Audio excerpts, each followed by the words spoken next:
तो दोस्तों, कैसे हैं आप लोग। आशा करता हूँ आप सभी अच्छे होंगे और टिश्यू को जानने के लिए इच्छुक होंगे। तो हमने परमानेंट टिश्यू, जो टाइप्स ऑफ टिश्यू है प्लांट टिश्यू के, उसके बारे में जानना शुरू किया था और उसमें परमानेंट टिश्यू की कैरेक्टरिस्टिक्स देखी थी। फिर उसका पहला टाइप जो सिंपल परमानेंट टिश्यू के बारे में जाना था।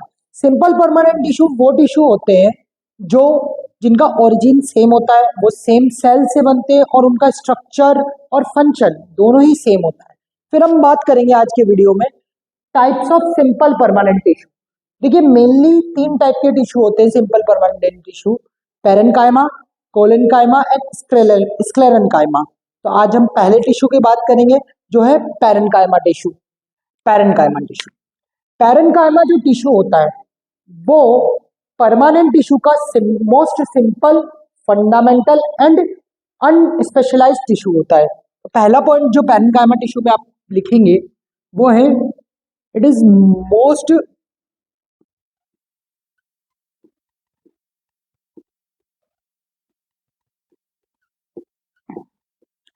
Simple comma fundamental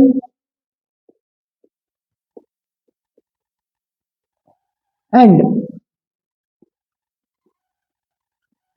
अनस्पेशलाइज्ड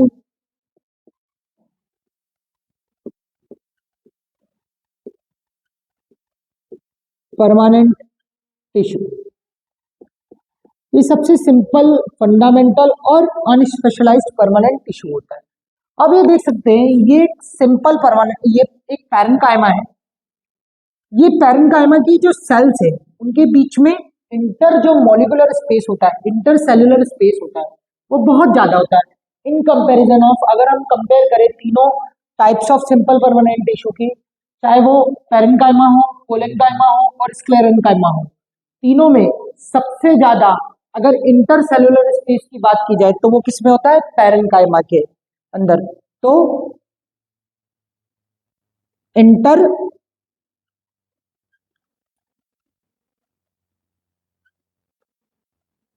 cellular space is large, और ये जो इंटरसेल्युलर स्पेस जब लार्ज होता है तो ये क्या अलाउ करता है? ये डिफ्यूजन ऑफ गैसेस, गैसेस का इन और आउट में हेल्प करता है, which allows the exchange of gases. Exchange of gases, जो गैसेस का एक्सचेंज होता है। अब ये गैसेस का एक्सचेंज क्यों होता है? तो आपको ये पता होगा कि एक प्रक्रिया होती है जिसको हम बोलते हैं फोटोसिंथेसिस। उसमें क्या होता है? उसमें हम CO2 लेते हैं, प्लांट CO2 लेता है और O2 देता है। ये एक्सचेंज ऑफ गैसेस हो रहा है जिसमें ये कौन अलाउ कर रहा है? जिसको ये इंटरसेल्युलर स्पेस, जो लार्ज इंटरसेल्युलर स्पेस है, वो अलाउ कर रही है। इसका तीसरा और मोस्ट इंपॉर्टेंट पॉइंट है कि इसकी जो लिविंग सेल है, लिविंग सेल्स जिनसे ये बना है, ये जो पेरेन्काइमा जिन सेल से बना है, वो लिविंग सेल्स का शेप जो होता है वो पॉलीगोनल,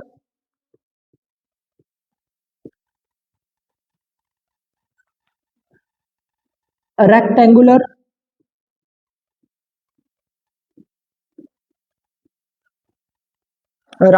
ओवल, वो जो लिविंग सेल्स है उनका शेप पॉलीगोनल भी हो सकता है, रेक्टेंगुलर भी हो सकता है और ओवल भी हो सकता है। अगर हम बात करें कि इनकी जो सेल है, जिस सेल से पेरेन्काइमा बना है, उनकी कैरेक्टरिस्टिक्स की बात करें तो वो सेल में प्रेजेंट न्यूक्लियस, न्यूक्लियस प्रेजेंट होता है उसके अंदर। न्यूक्लियस सभी सेल्स के अंदर न्यूक्लियस होता है। जैसे आप देख सकते हैं, यहाँ पे भी न्यूक्लियस है, यहाँ पे भी न्यूक्लियस है, यहाँ पे भी न्यूक्लियस है, यहाँ पे भी न्यूक्लियस है। और इनकी जो सेल वॉल है, सेल वॉल वो कंपोज होती है, वो बनी होती है composed of cellulose and pectin. जिनकी सेल वॉल होती है वो सेल्यूलोज और पैक्टिन की बनी होती है। अगर हम बात की जाए इनमें वैक्यूल्स, अगर इनकी बात की जाए तो इनमें लार्ज वैक्यूल पाया जाता है। क्यों पाया जाता है लार्ज वैक्यूल? क्योंकि ये फूड और वाटर का स्टोरेज करते हैं। हम बात करें लार्ज एंड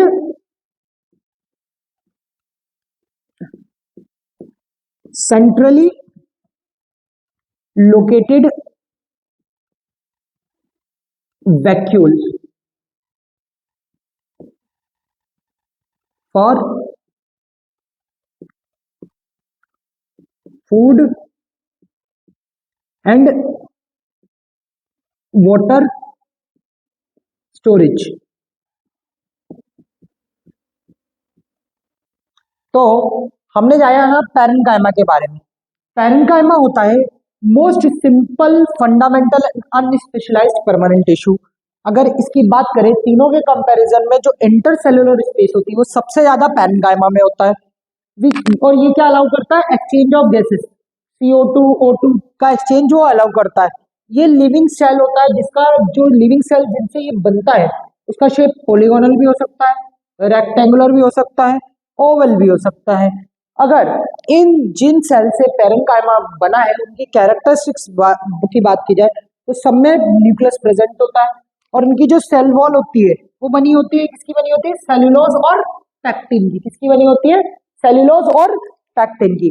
इनका अंदर जो वैक्यूल होता है वो लार्ज और सेंट्रली लोकेटेड वैक्यूल होता है ताकि ये फूड और वाटर का स्टोरेज कर सके। किसका स्टोरेज कर सके? फूड और वाटर का स्टोरेज कर सके। अच्छा, एक बात और, अगर कोई पूछे कि मिलता क्या है, कहाँ है पैरेन्काइमा टिश्यू, आप कहाँ देख सकते हैं? तो it is found in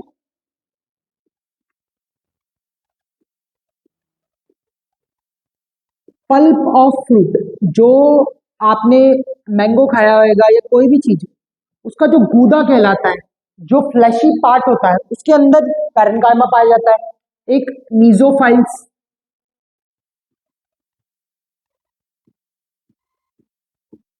मीजोफाइल of leaves में पाया जाता है।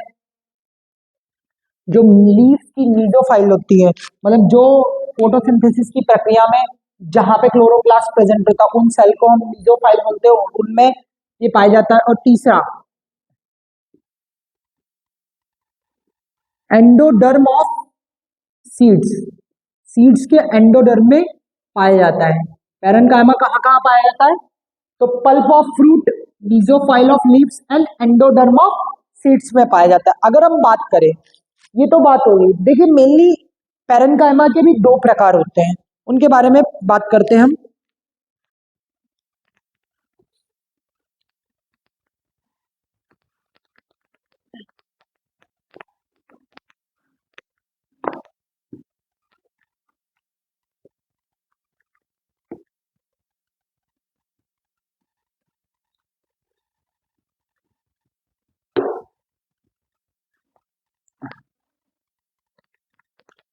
अगर पैरेन्काइमा टिश्यू के टाइप्स की बात करें, इसके टाइप्स की बात करें, तो इसका जो पहला टाइप है वो है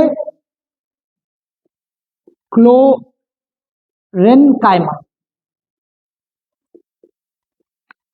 क्लोरेन्काइमा ऐसे पैरेन्काइमा टिश्यू जिनके अंदर क्लोरोप्लास्ट पाया जाता हो और वो फोटोसिंथेसिस की प्रक्रिया करते हैं, उन्हीं को हम बोलते हैं क्लोरेन्काइमा। तो ये क्या करते हैं? It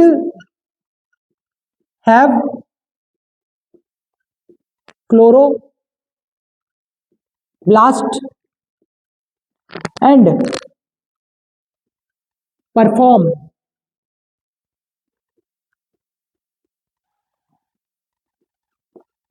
photosynthesis.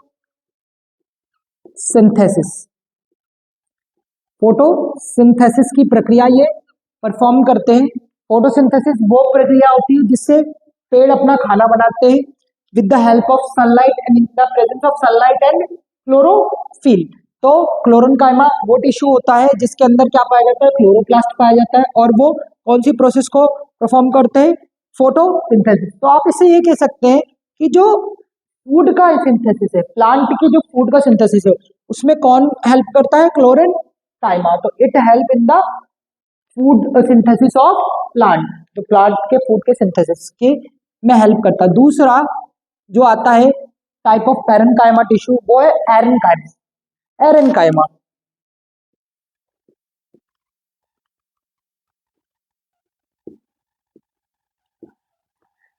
एरेनकाइमा वो टिश्यू होंगे, आपने कई सारे एक्वेटिक प्लांट देखे होंगे जो पानी पे ऐसे फ्लोट करते हैं। क्या करते हैं? फ्लोट करते हैं। तो ये किस फोर्स के कारण फ्लोट करते हैं? तो एक फोर्स होता है जिसको बोलते हैं बायोंट फोर्स, या बायोंसी बोलते हैं जिसको, बायोंसी, है ना। तो उस फोर्स के कारण ये पानी पे फ्लोट करते हैं। तो वो फोर्स प्रोवाइड करने का काम किस टिश्यू का है? एरेनकाइमा। और जो कि एक टाइप है पैरेनकाइमा टिश्यू के। तो इट प्रोवाइड